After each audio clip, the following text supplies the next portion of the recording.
안녕하세요. 종교와 인문학 82강 최종원 교수입니다. 오늘은 피곤한 삶을 위하여, 지난주는 이제 가슴이 무너지는 것, 비슷하지만 약간 좀 다른 맥락에서 피곤한 삶, 설명 필요 없죠? 요새 많이 인사할 때 하는 말 중에 하나가 뭐예요? 피곤하다. 이런 말 많이 하죠. 현대인의 삶의 공통점이라고 말할 수 있어요. 가장 많이 하는 말, 피곤하다, 바쁘다. 그러면 왜 피곤하고 바쁜가? 일이 많아서, 몸이 약해서, 여러 가지 스트레스 때문에 인간관계 어려움, 경제적 문제, 가정 문제, 해결되지 않은 이런 모든 것들이 우리로 하여금 말 그대로 피곤하게 하죠. 또 어떤 문제를 몰두하고 끌려가요. 걱정, 근심에 사로잡혀요. 끊임없는 생각에 지배를 당해요. 거기서 못 벗어나는 거예요. 그러니까 불안하고 두렵고 이런 과정 속에서 신체적, 정신적 에너지 고갈 나오죠. 피곤함의 원인을 조금 다른 각도에서 보겠어요. 활동, 고민, 생각, 문제 이런 것들이 피곤을 만드는데 그거보다 조금 더 깊은 차원에서 생각하면 피곤함의 원인은 피상성이다. 이 독구처럼 피상성이 뭐냐?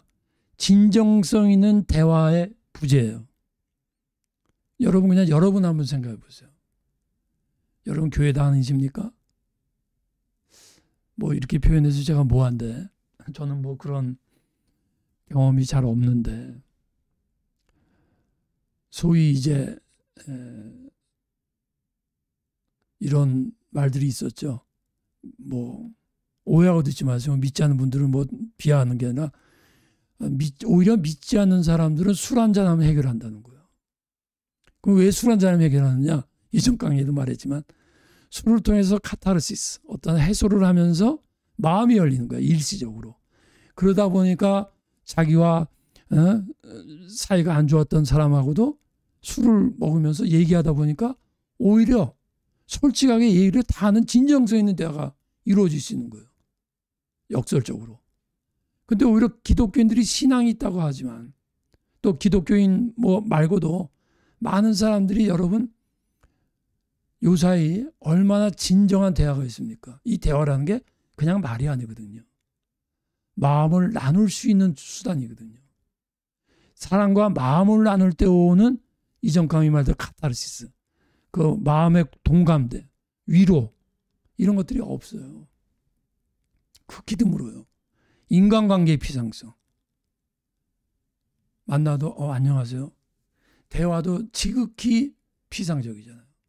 안녕하세요. 바쁘시죠? 요즘 어떻게 지내세요? 네.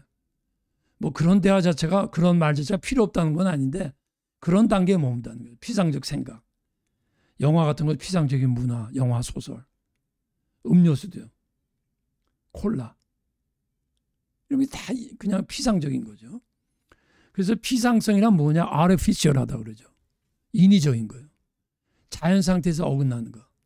그건 뭐냐? 실체의 본질에 이르지 못하게 하는 거. 더 쉽게 표현하면.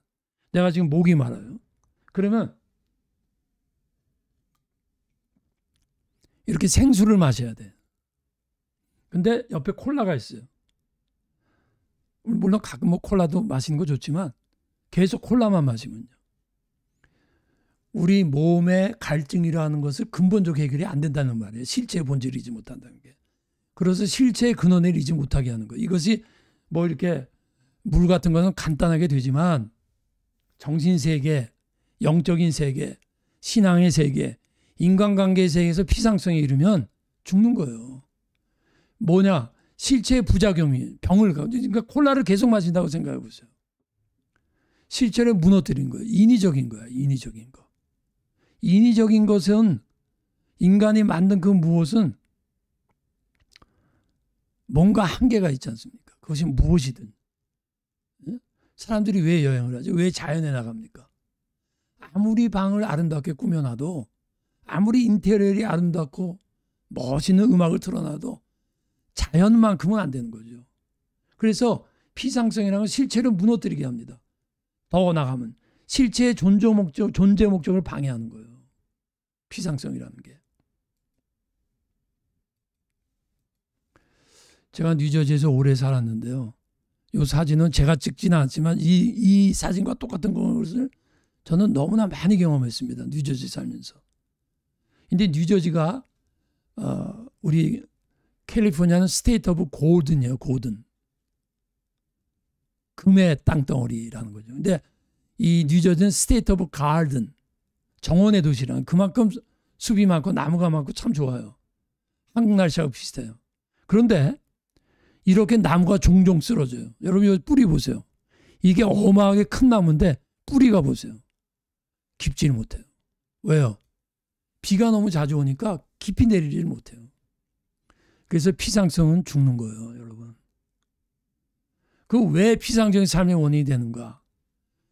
삶의 현장, 구조인 문화, 우리 문화 구조, 우리 사회 자체가 피상적이에요. 교육, 영화, 책.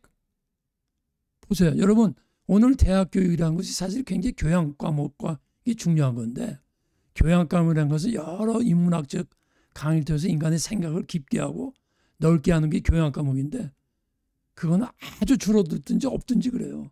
다 실리적이고 기술적인 것만 가보니까. 이게 교육의 어떤 구조가 이렇게 되어버렸어요. 조금 전에 설명드린 대로. 이런 것들이, 그럼 무엇보다 종교의 피상성. 근데 이전에도 말씀드렸지만 종교는 문화의 뿌리요. 문화는 종교의 꽃이다. 폴 틸링이라는 신학자가 말을 했는데, 이런 종교 자체가 피상적이니까 다 피상적이 되는 거예요.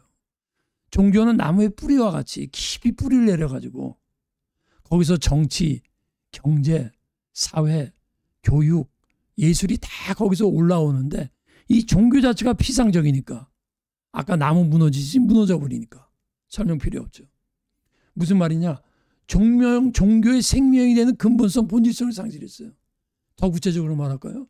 오늘날 많은 교회에서 복음을 전하지만 무엇이 복음입니까? 갈라디아서 1장에 보면 사도 바울이 너희들이 어떻게 쉽게 다른 복음을 믿느냐. 그 다른 복음이 그 당시에 갈라디아를 쓴 바울의 입장에서는 유대교, 율법주의, 이교 사상 같은 거예요. 그러나 오늘날 우리 한국교회 대부분이 그런 거 믿겠습니까? 예수 복음 전하죠. 그렇지만 우리에게 다른 복음이 뭡니까? 복음의 핵심, 복음의 본질. 예. 많이 들으셨죠. 기복신앙, 성공주의, 물질주의적 사상들. 이게 다 다른 복음이에요. 그 왜요? 복음의 본질을 상실하니까 피상적으로 되니까 무너지는 거예요. 예배의 본질을 상실하니까 예배 형식. 기도의 본질이 뭡니까? 기도가 기복이 아니거든요. 하나님과의 관계예요. 말씀의 본질. 묵상이 없어요. 네. 묵상 없이 설교만 의지하면 안 돼요. 또 묵상만 하고 설교를 안 들어도 안 돼요. 또 설교만 듣고 성경 연구를 안 해도 안 돼요. 이게 무슨 말이냐면 그렇지 않으면 피상적으로 빠지기 쉽다는 거예요. 십자가의 순종, 삶. 이것이야말로 가장 우리의 신앙을 깊이 있게 하는 거거든. 십자가의 고통과 말로 다 할 수 없는 고통이 나를 깊이 있는 인간으로 만드는 거거든요. 현상은 뭐예요? 신앙의 본질에 이르지 못하는 거예요. 예배 형식주의, 신앙의 무기력, 성숙함에 이르지 못하고 사명을 감당 못하는 게 다 피상적인 것만은 아니에요. 그러나 피상성을 위한 현상이라는 거죠. 기독교 사상의 부재, 사상의 부재입니다, 여러분. 말씀의 부재가 아니에요. 그럼 말씀과 사상의 차이가 뭐예요? 말씀을 깊이 뿌리를 내려가지고 거기서 체험을 하고 말씀을 경험을 하는 데서 나는 가치관, 세계관이 사상인 거예요. 그게 없는 거지. 네. 영적 몸물에 대한 부작용, 감정주의적 신앙, 신비주의적 신앙, 일시적 자극적 영성. 이전 강의에 제가 카타르시스를 얘기했지만 카타르시스가 중요함에도 불구하고 이전 강의에도 말했지만 말씀의 실천에 의한 깊은 뿌리를 내린 고통을 승화시킨 의미에서의 없는 그런 것들이 없는 것이 뭐예요? 콜라예요, 콜라. 일시적이고 짜릿하고. 예수께서 비유로 여러 가지를 그들에게 말씀하여 이르시되 씨를 뿌리는 자가 뿌리러 나가서 뿌릴새 덜어는 길가에 떨어지매 새들이 와서 먹어버리고. 길가가 뭡니까? 말 그대로 길가예요. 뿌리를 내리 못하는 거지. 그럼 어떻게 돼요? 새들이 와서 먹어버리는 거예요. 말씀을 듣는데 깊이가 안 들어가. 그럼 깊이 들어간다는 게 뭐예요? 깊이 묵상하는 것만 말합니까? 묵상으로 그냥 깊이 있게 못 들어가요. 뭡니까? 깊은 곳에 그물을 내려야 되는 거예요. 이전 강의 혹시 못 들으셨으면 한번 들어보세요. 베드로가 깊은 곳에 그물을 내린다는 게 뭡니까? 자신의 경험과 자존심을 내리는 거예요. 거기 아픔이 있는 거예요. 거기 희생이 있어야 되는 거예요. 그러한 깊이를 내릴 때에 피상성이 회복이 되고 본질에 이르는 거죠. 더러는 흙이 얕은 돌밭에 같은 얘기죠. 흙이 깊지 아니하므로. 흙이 깊지 않다는 게 뭡니까? 내 삶의 말씀을 실행을 통한 욥기 28장에 나와 있는 대로 금과 은을 구하기 위해서 갱도를 뚫고 사람이 살지 않는 깊은 곳에 금은을 구하기 위해서 어둠 속으로 내려가는 거예요. 쉽지 않죠? 쉽지 않아요. 쉽지 않아요, 여러분.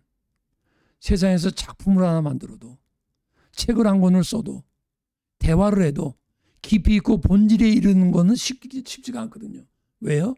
바쁘다니까. 정말 바빠서 그럴까요? 우리 문화가 그렇게 만들었을까요? 극복의 길이 뭡니까? 이전 강의와 연결되는 거예요. 깊은 데로 가서. 깊은 데로 가서. 이 깊은 데로 가는 게 깊은 곳하고 달라요. 깊은 데로 가라는 거예요. 깊은 데 그물을 내리려면 깊은 데로 가는데 이 깊은 데로 간다는 게 베드로라는 게 무엇을 의미합니까?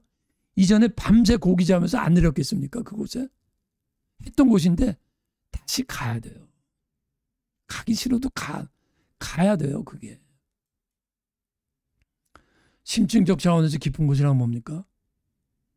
사물, 사람, 사회에서의 본질적 차원이에요. 근본에까지 가는 거예요. 이런 현상에서만 휩쓸려 다니는 게 아니고 현상에서 파도 움직이고 왔다 갔다 하는 게 아니고 저 원인이 뭔지 깊이 들어가는 거지. 우리가 몸에 병이 나도 근본 치료를 해야 되지 않습니까? 그건 누구나 다 아는데 오늘날 교회에 병이 나고 교회의 피상적인 세계가 빠졌는데 그 근본적인 차원으로 가야 돼요. 피상적, 외형적으로 알 수 없는 영역이에요. 아직 가보지 못한 경험을 하는 거예요. 깊은 곳은. 지성적으로는요. 진리에 깨닫는 데까지 가야 돼요. 그냥 듣는 게 아니라 그냥 말씀 듣고 끝나는 게 아니라 깨달아야 돼요. 깨닫는 두 가지가 있어요. 말 그대로 깨닫는 거는 자신의 체험과 경험에 비례해요. 여러분, 고난의 삶, 3살 난 애가 깨닫겠습니까? 고난의 깊이, 너댓 살 난 애가 깨닫겠습니까? 그러나 인생의 희노애락을 다 못 본 노인, 50대, 60대의 사람들은 고난이 뭐란 걸 알잖아요. 그게 뭐예요? 진리라는 걸 안다는 것은 단순히 말씀을 연구하고 깨달아서 듣고 그런 것도 있지만 그것이 진정한 본질에 이르려면 아픔의 경험을 통한 내려감이 있어야 된다는 거죠. 감성적. 진정한 기쁨과 아픔의 감정. 그냥 눈에 보이는 거 웃는 거 말고 말씀 때문에 오는 아픔, 말씀 때문에 오는 기쁨이 나는 거예요. 거기서 오는 참된 만족. 거기서 오는 진정한 인격적 교제. 이전 강의에 말했듯이 이상재 선생이 예수 믿고 자기 종들을 자기 가게, 자기 집에 있는 머슴들 그때만 해도 우리 일제 강점기 시대이기 때문에 집에 이제 옛날 집은 뭐 그 시대만 해도 양반 쌍놈이 아직 있던 그 시대에서 자기 몸종을 완전히 동등하게 하는 인간관계. 깊은 데로 가야 한다 말씀해서 찾아야 된다. 알아야 된다. 믿어야 된다. 그 가치를 알아야 돼요. 깊은 데 가려면. 근데 기쁨의 가치를 모르니까 필요 없는 거야. 말씀을 들어도 그냥 마음에 와서 이렇게 듣기 좋은 소리. 은혜 받는다는데 은혜가 뭐가 은혜입니까, 여러분? 뭐가 진정한 은혜입니까? 감성적 대치가 은혜입니까? 이건 유전 강의도 말했죠. 어둠을 뚫고 어둠과 죽음의 그늘에 있는 광석도 탐지하는 거예요. 그러니까 세상에서도 이 금광을 위해서 이런 걸 하듯이, 뭐 이거 뭐 설명 필요 없죠. 뭐 오늘날도 보물선 찾으러 가죠. 여기서 우리는 예수의 깊이를 한번 생각해 보겠어요. 그럼 내가 깊은 데로 간다 할 때 그 깊이가 뭐냐? 그 깊이의 모델, 그 깊이를 뭘 향해서 어느 정도 가야 되는지. 자, 중요한 말씀인데요. 능히 모든 성도와 함께 지식에 넘친 그리스도의 사랑을 알고 그 넓이와 길이와 높이와 깊이가 어떠함을 깨달아. 성도와 함께 지식에 넘치는 그리스도의 사랑이에요. 그냥 그리스도의 사랑을 아는 게 아니라 사랑과 지식이 함께 가는 거예요. 그러니까 이건 진리라고 그래야 돼요. 예수의 사랑을 알되 예수의 사랑의 내용, 지형, 진리, 그게 뭐냐? 넓이와 길이와 높이와 깊이가 있다는 거예요. 넓이는 포용성, 나중에 이걸 또 다시 또 하겠습니다만, 길이는 역사성, 영원성, 높이는 초월성, 수직성, 깊이는 심성, 본질성. 오늘은 심층성에 대해서. 예수가 누구냐? 예수의 사랑이 뭐냐? 예수를 안다는 진리가 뭐냐? 심층성, 예수의 깊이를 아는 거예요. 예수의 깊이가 뭐냐?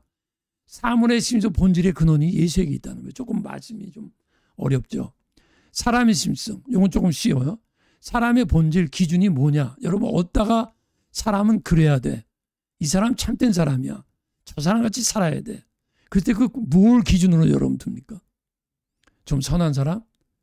여러분 보실 때 좀 괜찮은 사람입니까? 그것이 예수님의 깊이. 예수님을 알고 경험했을 때 예수님의 마음.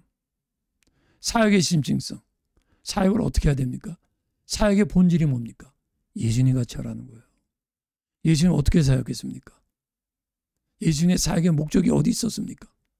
사탄의 심층성. 이게 무슨 말이에요? 예수님을 알 때 사탄의 깊이를 아는 거예요. 예수님을 알 때 사탄이 사탄인 걸 아는 거예요. 사탄의 악의 근원으로 아는 거예요. 사물의 심층성. 예수님 보세요. 깊은 데로 가서 예수님은 자연바다의 심층을 아시는 능력이 있잖아요. 깊은 데 있다는 걸 알잖아요. 사물, 본질을 예수님이 아시는 거예요. 그러니까 예수님과 만나고 예수님과 기도하면 지혜가 생기는데 무슨 지혜예요? 사람, 사물을 본질을 아는 거예요. 영적 구별의 능력이 생기는 거지. 예수님을 믿는다는 건 예수의 능력을 받는다는 건데, 예수의 능력을 받는 것은 뭐 예언을 하고 방언을 하는 것도 있지만은 내 삶 속에서 세상을 바라보는 본질, 그걸 파악하는 능력으로 알게 된다는 거지. 똑같은 건 나 여호와는 중심을 모시느라. 그러면 하나님이 중심을 모신다는 건 이해가 되는데 so what? so what이 아니고 예수께서 삭개오의 마음을 깊이 파악하시듯이 우리가 예수님 믿고 성령 충만하다. 예수님 믿고 동행한다는 것은 예수님이 하신 행함을, 예수님이 갖고 있는 능력을 내가 조금이라도 부여받는 건데, 그게 뭐냐? 세상과 사람과 사물과 사회를 보는 심층성을 바라보는 능력이 생긴다라는 거죠. 예수께서 가더니 나단의 자기에 오는 것을 보시고 그들을 가리켜 이르시되 보라, 이는 참으로 이스라엘 사람이다. 우리가 예수님만큼은 몰라도 사람과 이렇게 대화를 하다 보면 그 사람이 거짓된 사람인지 진실된 사람인지 파악이 와야 돼요. 그게 뭐냐? 다르게 표현하면 영적 구별이에요. 영분별이에요. 영분별. 영분별이 꼭 무슨 귀신 들린 사람, 정신병 들린 사람만 분별하는 게 아니고, 사람과 대화할 때 그 사람의 대화의 목적이 뭔지 분별이 오는 거예요. 이 사람이 지금 말을 하는데 말의 어떠한 그 목적이 뭔지 한국식으로 말하면 감이 오는 거예요. 그게 인생의 많은 경험을 통해서도 올 수 있지만 젊어서도 가질 수 있는 거예요. 말씀을 묵상함으로 나의 지혜가 노인보다 승하다. 시편 119편. 노인은 경험을 상징하는데 말씀 때문에 노인의 경험이 볼 수 없는 걸 본다는 게 본질을 본다는 거죠. 나를 눈동자같이 지키시고 주의 그늘 아래 감추사 나를 눈동자같이 지킨다는 것은 내가 삶의 본질을 파악하고 그런 경험이 나에게 있을 때 하나님이 나를 눈동자같이 지킨다는 것을 믿을 수가 있어요. 그러니까 내가 어떤 사물과 사람의 눈동자 같은 내 눈동자로 그 본질을 보면 내가 본질을 보이네. 그게 아니라 그 다음 단계는 하나님도 나를 이렇게 눈동자같이 지키시는구나라고 하는 믿음이 생긴다는 거예요. 그가 어둠의 감정을 드러내고 마음의 뜻을 나타내시리니 하나님 예수님께서 하시는 일인데 이것이 우리가 다시 한번 강조하면 내가 기도 많이 하고 내가 진정한 영적인 영의 사람이 되면 나에게도 이런 능력이 온다라는 겁니다. 내가 나를 하는 것 주관적 자아중심적, 남이 나를 하는 것 부분적 비판적, 예수님이 나를 하신 것 완전히 하시고 주님이 나를 하신 것 내가 믿는 건데 내가 나를 아는 것이 주관적이고 자아중심적인데 내가 제 개인적인 얘기에서 죄송합니다. 이렇게 하면 좀 비유가 될 것 같아서 저도 항상 그런 건 아닙니다만은 종종 이렇게 깊이 있는 기도를 하고 또 나름대로 어떤 묵상을 통해서 은혜를 받게 되면 내 자신이 많이 보이더라고요. 이전에는 정말 몰랐는데 이게 내가 고쳐야 될 거구나. 그리고 내 생각이 이거 잘못된 생각이었구나. 이게 뭐예요? 나의 생각의 본질. 주님이 나를 아는 것만큼은 내가 모르지만 그래도 이전보다 나를 보다 심층적인 차원에서 나를 바라보시다는 거거든요. 그래서 주님이 나를 아신다는 것은 주님을 신뢰하는 힘이 되고 가장 큰 위로가 되고 또 사역의 심층성은 뭐예요? 두 아들의 교회 사자에게 편지하여 그 눈이 불꽃 같고 모든 교회가 나는 사람의 뜻과 마음을 살피는 자를. 그러니까 예수님은 사역의 본질을 보는 분이에요. 여러분 어떤 사역 하시나요? 하나님 앞에서 하세요. 사역하는 동기가 뭔가요? 동기가 뭐예요? 에베소 교회를 향해서 뭐라 그랬죠? 잘한 것이 많았어요. 인내와 수고와 믿음의 역사가 많았는데 첫사랑을 보냈다는 게 무슨 말씀이냐면 너가 처음에는 사랑의 동기로 했었다는 거야. 근데 지금은 그 사랑을 잃었다는 거거든요. 모티베이션을 파악하라는 거지. 근본이 뭐냐는 거예요. 여러분 개인에게 지금 적용해 보세요. 내가 이 일을 하는 근본 목적이 뭐냐? 돈 벌기 위해서 합니까? 돈 벌기 위해서 해야죠. 근데 돈 버는 것만이 전부입니까? 그럼 하나님 앞에서는 아무것도 아닙니다. 여러분 이런 비유를 말도 안 되는 비유 같은데 한번 들어보세요. 어떤 사람이 하루 종일 일하고 돌아왔어요. 돈 뭉치를 갖고 왔어요. 어떻게 돈을 구했니? 그랬더니 은행 털었어. 어떤 사람은 하루 종일 일을 했어요. 돈을 갖고 들어왔어요. 이 돈이 어떤 돈이야? 내가 오늘 하루 종일 사업해서 갖고 온 돈이야.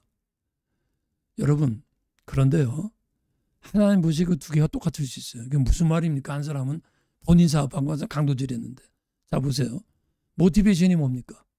물론 강도질한 건 나쁜 거죠. 설명 필요 없죠. 근데 사업해서 자기 사업해서 열심히 일해서 돈하고 어떻게 강도의 돈이 같냐고요? 같을 수 있다니까요. 뭐가 같아요? 모티베이션이 뭐예요? 내가 사업을 해서 돈을 벌었는데 그 모티베이션이 뭐예요? 나 먹고 살기 위한 거 아니에요. 나만을 위한 거 아니에요. 그러면 물론 도둑질한 것보다는 그게 낫다고 말할 수 있죠. 당연히 그렇지만 하나님이 보실 적에는 나를 위해서 한 게 아니잖아요. 하나님의 영광을 위해서 한 게 아니라는 얘기지. 그럼 결과는 같은 거예요, 여러분. 나의 사역을 아신다는 것은 나의 삶의 방식을 아는 거고 나의 직장생활을 보고 계시는 거고 가정생활을 아는 거고 사역의 성격을 아는 거고 사역의 어려움을 아는 거예요. 예수님이 나의 사역을 하신다는 것은 나를 하신다는 것은 중요한 것은 말씀드린 대로 주님이 나의 사역을 아신다는 것을 느껴야 돼요. 마음에 와서 닿아야 돼. 사탄의 심층성. 자칭 유대인이라는 자들의 비방들과 실상은 유대인의 사탄의 회라. 내가 어디에 있는지를 내가 아는 거기 사탄의 권. 그러니까 예수님은 사탄을 아시는 거예요. 사탄이 유대인의 율법주의 모양으로 들어오는 거를 아시는 거예요. 한 걸음 나가서. 우리는요, 아세요? 우리는 사탄의 계획을 알고 거짓 선지자들, 가짜 선지자들, 가짜 설교, 거짓 설교, 본질을 잃어버린 설교를 파악할 수 있어야 돼요. 사탄이 역사하는 방법 중에 하나가 뭐 무섭게 뭐 이상하게만 합니까? 빛의 천사로 가장해가지고 오늘날 얼마나 많은 목회자들이 사회주의를 가르칩니까? 얼마나 많은 목회자들이 공산사회주의가 옳다고 가르칩니까? 네? 그게 다 사탄의 회예요. 그걸 여러분이 파악하셔야 돼요. 저는 뭐 제 원래 종교와 인문학 이 강의 자체가 그런 목적이 아니었지만은 요새 한국이 얼마나 어렵습니까? 종종 저한테 질문을 해요. 뭐 좌파 우파, 저는 좌파 우파 얘기를 안 해요. 둘 다 옳다 얘기가 아니라 저는 이렇게 말합니다. 사실을 두고 여러분이 판단하세요. 현재 일어나는 사실, 현재 일어나고는 국회의원의 행동을 보고 여러분들이 그게 옳은지 틀린지를 파악하세요. 현재 방향이 어디로 가고 있는지를 파악하세요. 이전 대통령들이 무슨 일을 했는지 그걸 사실을 알 수 있는 분별력이 있어요. 그게 뭐예요? 그게 심층성으로 알아야 돼. 유튜브 보고 사람들 말 듣고 그러지 말고 여러분이 꼼꼼하게 사실을 살펴보세요. 오늘날까지 한국이 이승만 대통령 중심으로 자유민주주의를 셌고 물론 이승만 대통령도 약점이 있지. 그러나 무엇이 약점이고 무엇이 결정적인 약점, 결정적인 장점을 봐야 돼요. 완전한 대통령이 어디 있어요? 박정희 대통령도 약점이 있죠. 박정희 대통령도 잘못한 거 있죠. 그러나 그 결정적으로 잘못한 것, 결정적으로 잘한 걸 봐야지. 이제까지 자유민주주의를 세웠고 반공을 외쳤고 경제를 세웠잖아요. 지금은요. 이전 대통령, 이전 사회, 지금 사회, 지금 국회가 그걸로 갑니까? 네, 조금 사이드로 나갔지만 저는 그렇습니다. 사실을 판단해라. 사실을 판단할 수 있는 눈을 가져라. 심층성을 파악하라. 두 아들의 남아있어 이견을 받지 않아 사탄의 깊은 것을 알지 못한 너에게 말하노니. 사탄에게 하신다는 우리 향한 사탄의 공격을 아신다는 거예요. 우리를 사탄으로 보호하지만 우리가 예수님이 보호하지만 우리도 사탄의 깊은 걸 알아야 돼요. 그러면 어떻게 모르면 한국이 지금 어떻게 됐어요? 근원적인 심층적인 관점에 보면 사탄의 역사거든요. 국민들이 다 분열되어 있잖아요. 아마 오늘 조금 전에 제 강의 듣고 아마 화가 나신 분도 있을 거예요. 저는 다시 말합니다. 여러분 사실을 보고 판단하세요. 제가 말한 것도 틀린 거 있으면 말해 주세요. 이념보다 중요한 건 사실입니다. 어떤 사실, 어떤 행동을 하고 있는가. 그 행동이 잘못된 거면 노 말해야죠. 사탄이 세상 교회에서 어떻게 살아가심을 아는 거예요. 그래서 오늘은 여기까지 하도록 하겠습니다. 감사합니다.